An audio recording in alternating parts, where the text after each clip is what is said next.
Welcome to the Think Podcast. Do you think that general revelation reveals the triune nature of God? I think it can allow us to anticipate it without giving because here's another objection. In the Enlightenment, there was a thinker named Christian Wolff.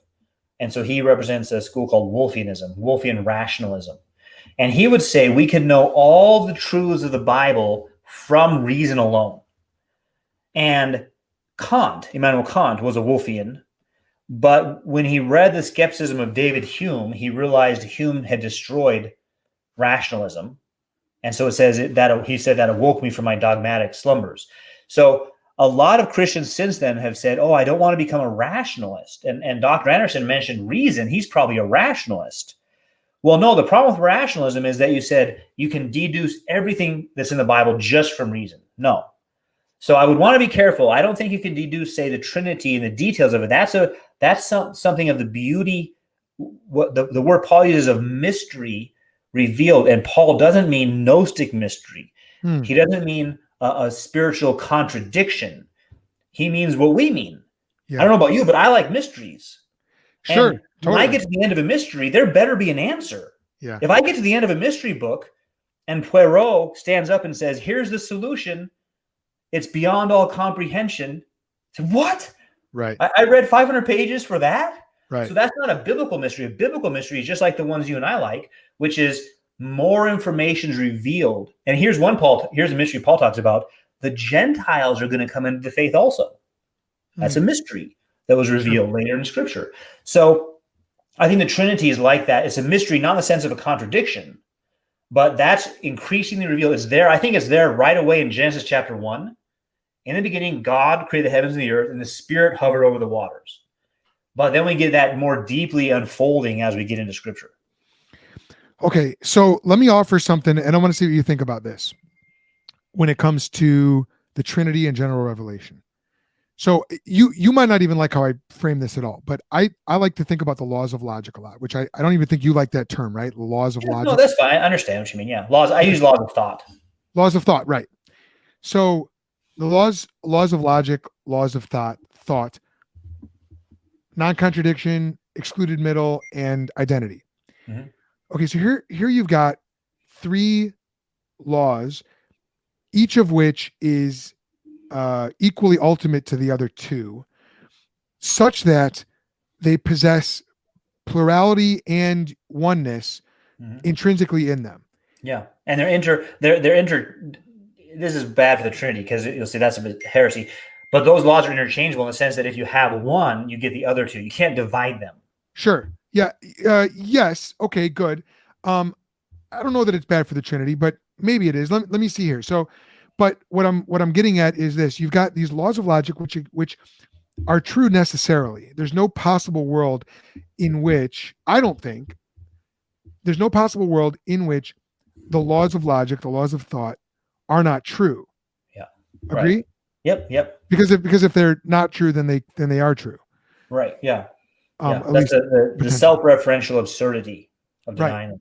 So now that being the case, the laws of logic are propositions, and James Anderson, I believe, was recently on Capturing Christianity, and he did an amazing job of explaining how these laws, or really he broadens it out to any necessary truths, but I'm speaking specifically of the laws of thought, the laws of logic.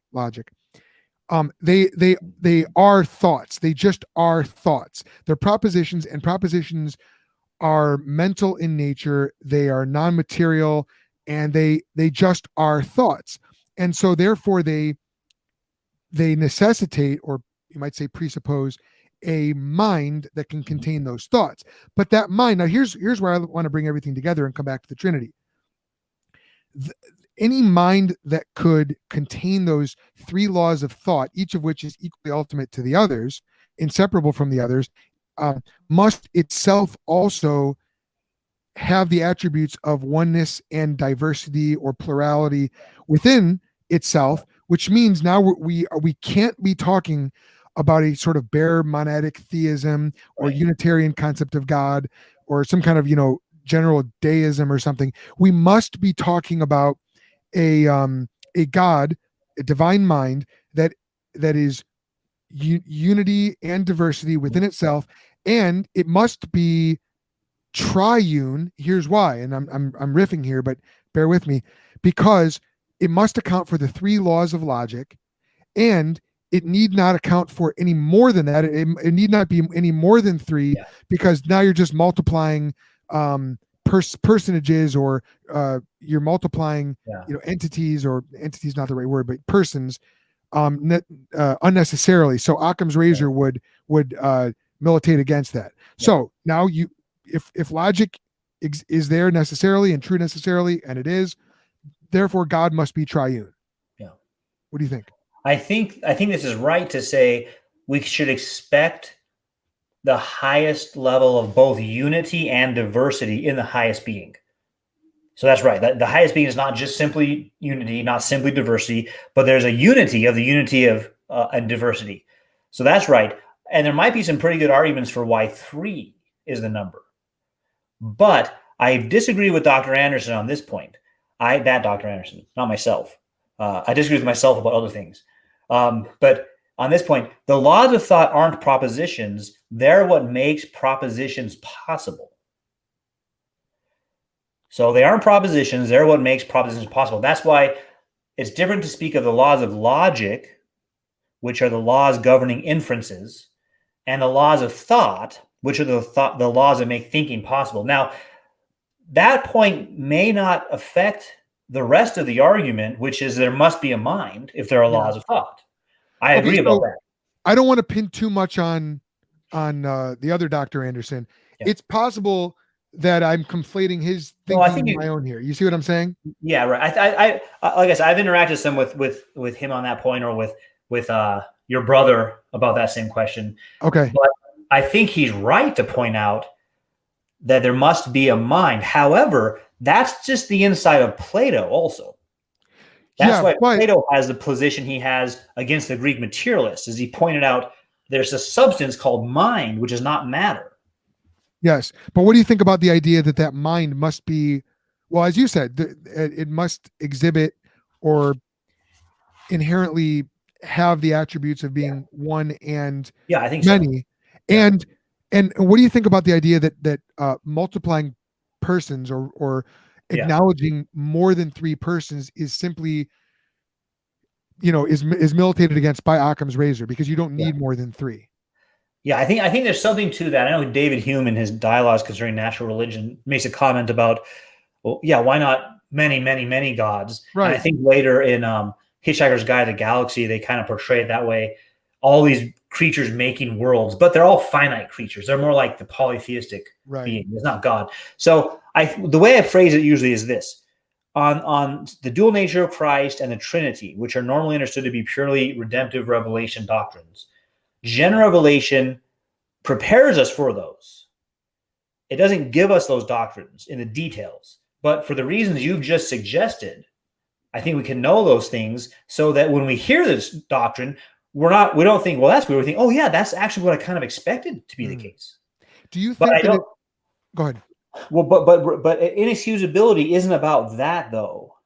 There are levels of increasing difficulty in, say, philosophy and theology. Sure. And that might be a more difficult one, and we might disagree, and that would be okay. There's some things it's okay to disagree about because they assume a lot of other things.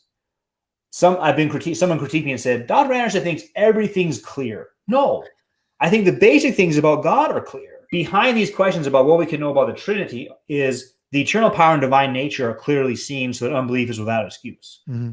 So that's where I would usually still come back to say, yeah, those do seem compelling arguments. I don't disagree with you. If someone did disagree with you, what I would ask them is, okay, but how are you doing on what is clear? But divine nature, though, what is God's divine nature if not triune?